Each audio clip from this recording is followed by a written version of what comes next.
Assalamualaikum and good day everyone.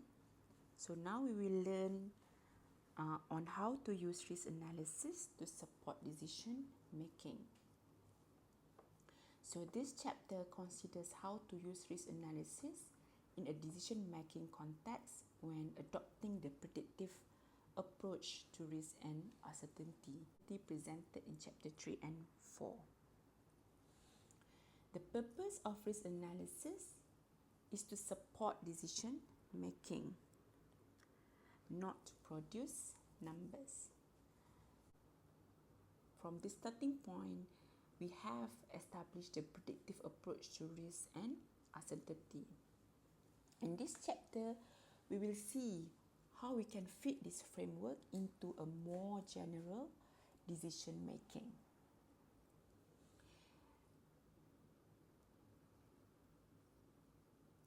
The decision making is not about making decisions, but about making good decision. So decision versus good decision. How a person ought to behave on a logical study of choice between decisions within a mathematical framework. So we want to transform the logical study in mathematical framework. So how to get the good decision? So we need some guidelines on how we should plan for obtaining good decision.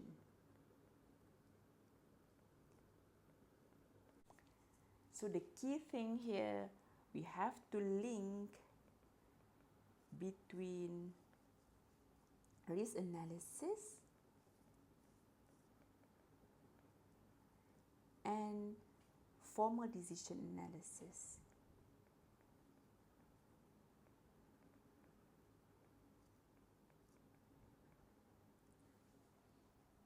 So the aim is to establish a structure for decision making that produce good decision or improve decision defined in a suitable way based on realistic view on how people can act in practice.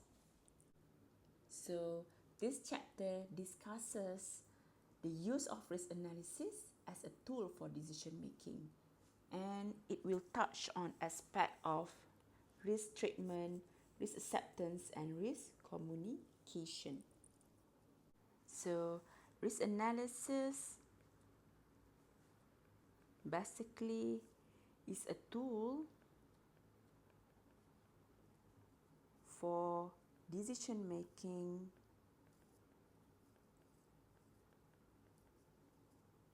of measures to modify risk. How to modify the risk? We can avoid the risk, we can reduce the risk, or optimize, and then we can transfer the risk. For example, insurance, where we share the risk with another party, and finally we can retain the risk. Features of a decision-making model. 2 basic ways of thinking to reach good decision. First, establish optimization model of decision-making process and choose alternative which maximize or minimize some specified criteria. So maximize must be the positive outcome and minimize must be negative outcome. And then see decision making as a process with formal risk and decision analysis to provide decision support, followed by informal managerial judgment and review process resulting in a decision. Suppose that we have option to invest in stock of 1 million for 1 year period.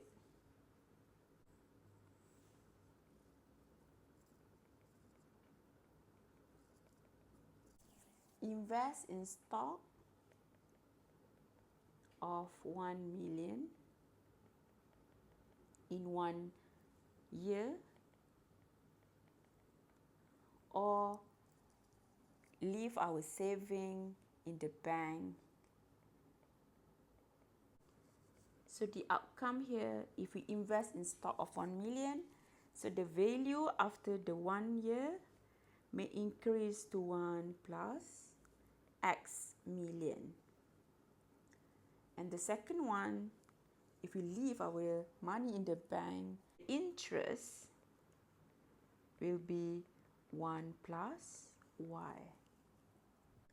So at the end of the 1 year period, we can observe which decision is the best by simply looking at the outcomes, and money provides the obvious scale of preference.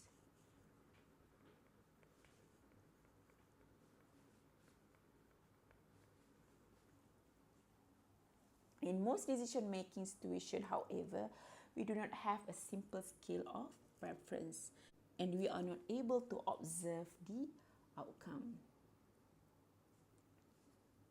So the decision analysis as an aid for decision.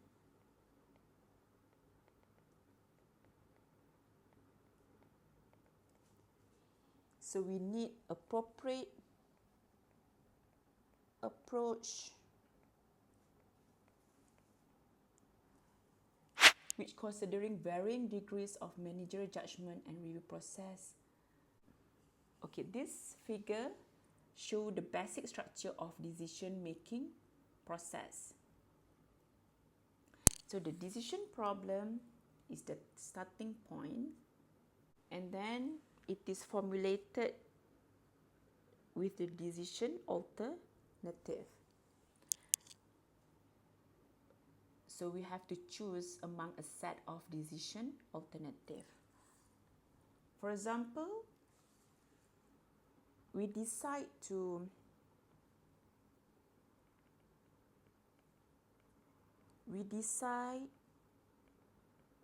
adopt a well-proven technology. Therefore, we exclude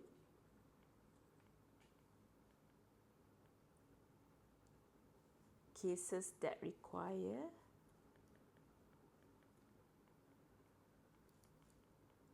a new technology.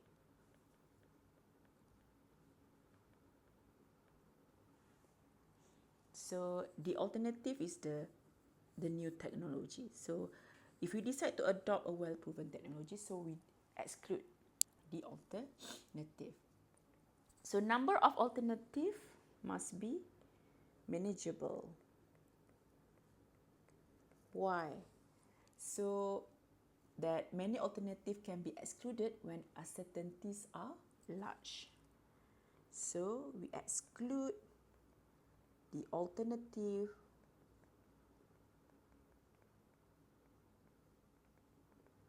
with large uncertainty.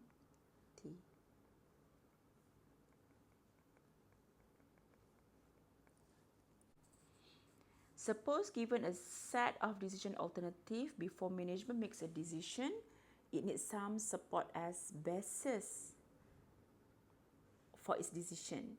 So this basis of decision we need from the expert. So the experts will specify the alternative. It needs to know more about the consequences for choosing one alternative instead of another. So risk analysis provides such decision support. It gives predictions of the performance of the various alternatives with related uncertainty assessment. So this information is then linked to another attribute assessment. So the decision basis, which specify by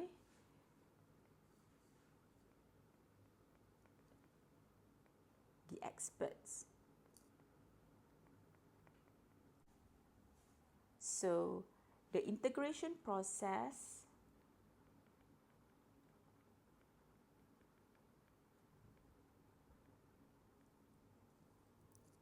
from the expert,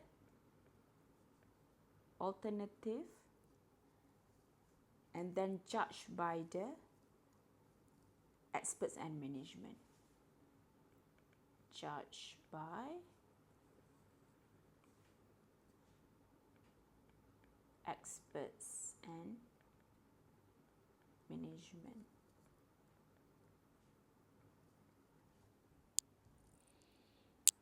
To come with the good decision. So for example, oil and gas development project. The idea is to analyze and evaluate factors such as investment costs, market delivery, safety, environmental issue, and political aspect. For these factors, from the investment cost until the environmental issue, we can analyze using quantitative method. However, for the political aspect, we normally analyze using a qualitative analysis. The total of this analysis and evaluation is used as a decision basis. We refer to this as multi-attribute analysis. Such an analysis provides structuring and overview of the problem. So it provides structuring and overview of the problem.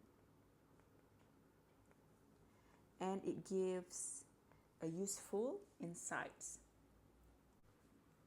So before a decision is made, management reviews and evaluates the decision support information and relate it to the values formulated as goals, criteria, and preferences.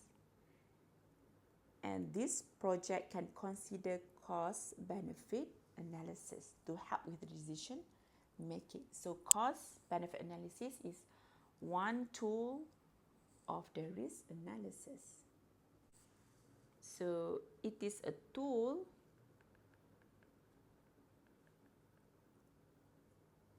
that gives inputs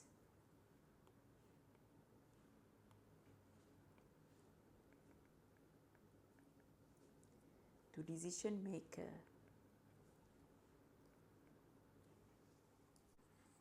So figure 5.2 is a basic structure of the decision-making process when a cost-benefit analysis is used. So this is an example of cost-benefit analysis.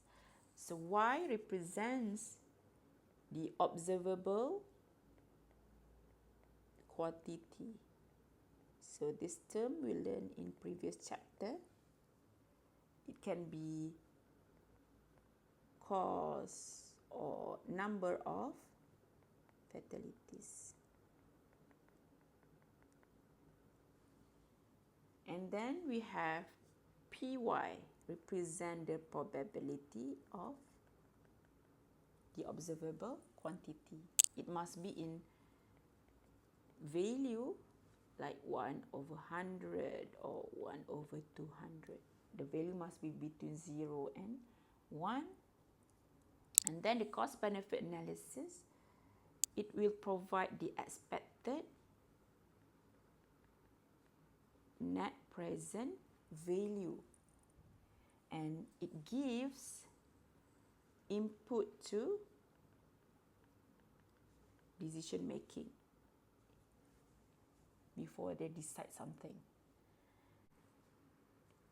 At this stage, they will evaluate with some premises, assumptions, and also limitation.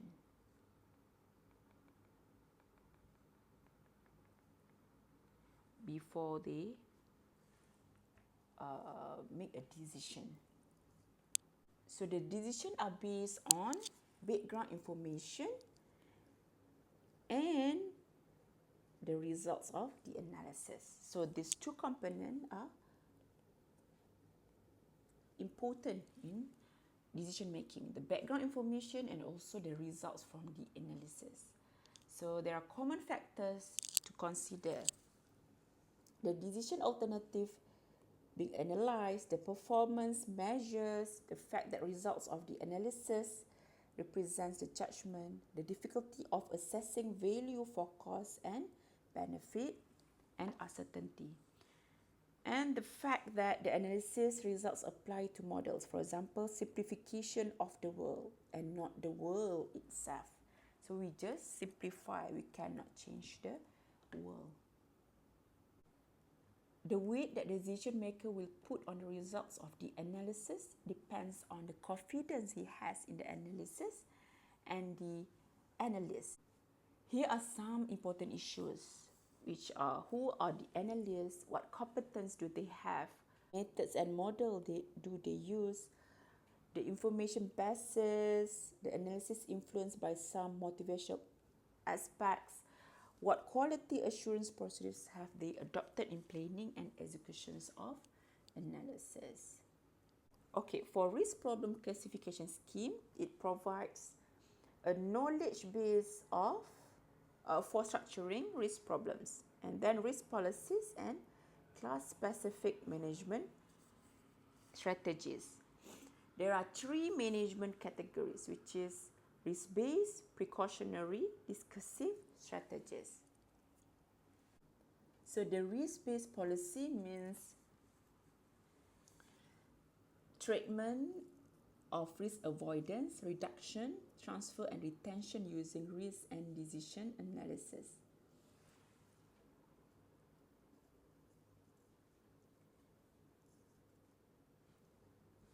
So risk transfer is used in insurance to share the risk with another party. And then the second one is precautionary strategy or cautionary strategy.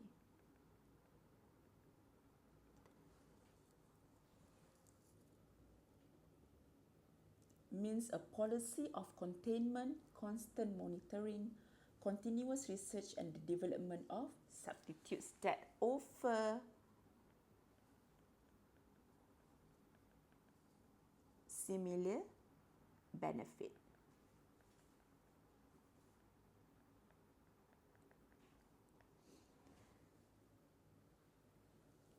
And the last one, the discursive strategy means measure to build confidence and trustworthiness through reduction of uncertainty and clarifications of fact, involvement of affected people, deliberation and accountability.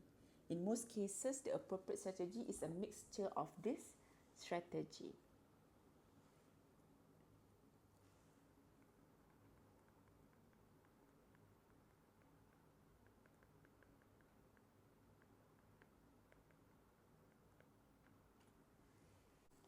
A scheme based on potential consequences and uncertainty. So the key things here is potential consequences and uncertainty about the consequences. So the potential consequences could be the outcomes, the losses and the damage.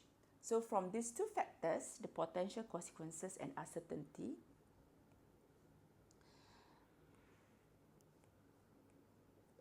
seven categories have been established. So the seven categories shows a tendency of increased risk, level of authority involved, stakeholder implication and treatment of societal values. So this table shows the risk context classification scheme, and the arrows shows the tendency rather than increasing value. Okay, so we have 7 here from these two categories, potential and uncertainty. So we have level of risk, level of authority, stakeholder implication, and the treatment of societal values. So we have small, S for small, M for moderate, and L for large. And then further, we characterizing the consequence potential beyond straightforward summarizing measures related to losses and damage. So we have this factor: ubiquity, persistency, reversibility, delay effect, and the potential of mobilization. And then to further characterize uncertainty, before we characterize the consequences, and then we characterize the uncertainty of the consequences. We relate this factor: the degree of predictability of the consequences, the difficulty in establishing appropriate performance measure, which is the observable quantity on a high system level, and also persons or groups that assess or perceive the uncertainty. And the rest slides show the example of a scheme based on closeness to hazard and level of authority. Thank you.